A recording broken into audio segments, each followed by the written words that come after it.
Assalamualaikum warahmatullahi wabarakatuh. Perkenalkan, nama saya Arasya Putra dengan NPM 24313010, kelas TI 24A. Di sini saya akan mengulaskan sebuah film yang berjudul Dono Kasino Indro atau Warkop DKI. Film Dono Kasino Indro adalah salah satu bagian penting dari sejarah komedi Indonesia. Trio komedian legendaris ini menghadirkan humor yang khas dengan ciri lelucon slapstick, situasi komedi yang konyol, serta interaksi verbal yang seringkali memancing tawa tanpa henti. Film-film Warkop DKI populer pada era 1980-an hingga 1990-an dan masih dikenang oleh generasi penonton Indonesia hingga kini. Ulasan umum pada film Warkop DKI biasanya memiliki formula yang cukup konsisten. Ketiga tokoh utama, Dono, Kasino, dan Indro, selalu terlibat dalam situasi komedi yang absurd, mulai dari menjadi pegawai kantoran, mahasiswa, polisi, hingga terlibat dalam petualangan-petualangan tak terduga. Plot film seringkali tidak terlalu kompleks, namun lebih berfokus pada rangkaian kejadian-kejadian lucu yang terjadi akibat kesialan atau tingkah laku konyol dari karakter-karakternya.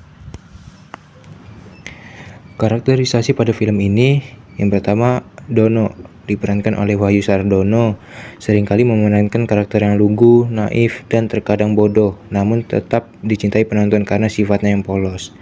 Yang kedua, ada Kasino, diperankan oleh Kasino Hadiwibowo, adalah sosok yang seringkali licik, suka mencari keuntungan namun selalu gagal dalam rencananya, menambah bumbu komedi yang mengocok perut.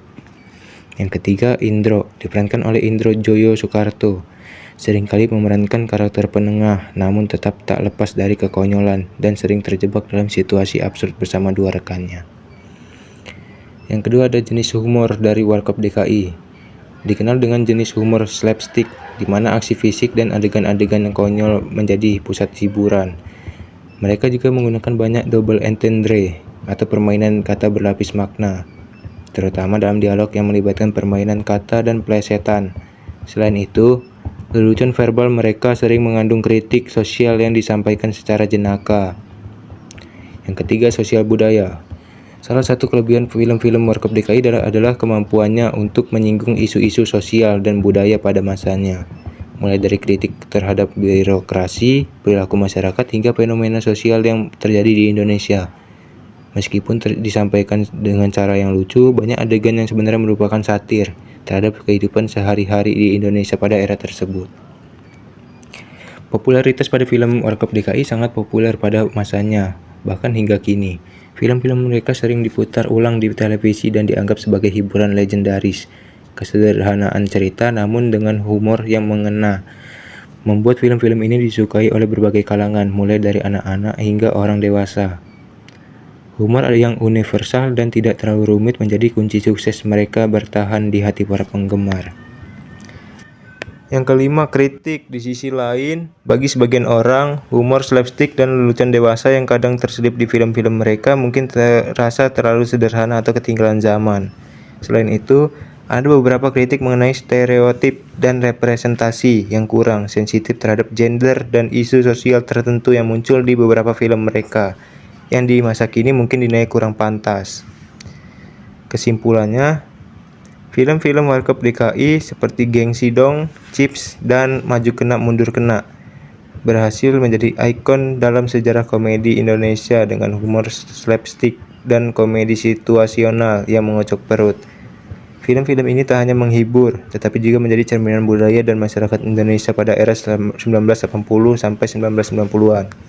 Meskipun beberapa elemen humornya mungkin terasa ketinggalan zaman untuk penonton modern, film-film ini tetap menjadi tontonan klasik dan yang menghibur dan penuh nostalgia. Berikut adalah kelebihan dan kekurangan pada film ini. Kelebihannya yang pertama, nostalgia. Film-film yang menampilkan Dono, Kasino, dan Indro baik dalam bentuk remake atau tribute selalu membangkitkan kenangan indah bagi penggemar Warkop DKI era 80-an dan 90-an. Humor khas mereka masih relevan bagi penonton yang lebih tua. Yang kedua, humor khas. Lawakan slapstick dan komedi situasi yang sederhana namun efektif menjadi ciri khas dari Warkop DKI. Film ini mempertahankan gaya humor yang mudah dicerna oleh berbagai kalangan, termasuk penonton muda. Yang ketiga, kualitas akting. Pemeran yang menirukan Dono, Kasino, dan Indro biasanya melakukan peniruan yang sangat mirip dengan karakter asli. sehingga penonton dapat merasakan esensi komedi Warkop DKI. Dan yang keempat, produksi modern, film dengan teknologi yang lebih canggih dan sinematografi yang lebih baik dibandingkan dengan film aslinya, memberikan pengalaman visual yang lebih baik. Berikut kekurangan dari film ini. Yang pertama adalah repetitif. Gaya komedi slapstick dan situasi konyol yang terus berulang bisa menjadi melelahkan bagi penonton yang terbiasa dengan komedi yang lebih cerdas atau kompleks. Yang kedua, kehilangan orisinalitas. Meskipun upaya remake ini menghidupkan kembali Warkop DKI, beberapa penonton merasa bahwa film-film tersebut kurang orisinal dan hanya bergantung pada kesuksesan masa lalu. Ketiga, keterbatasan cerita.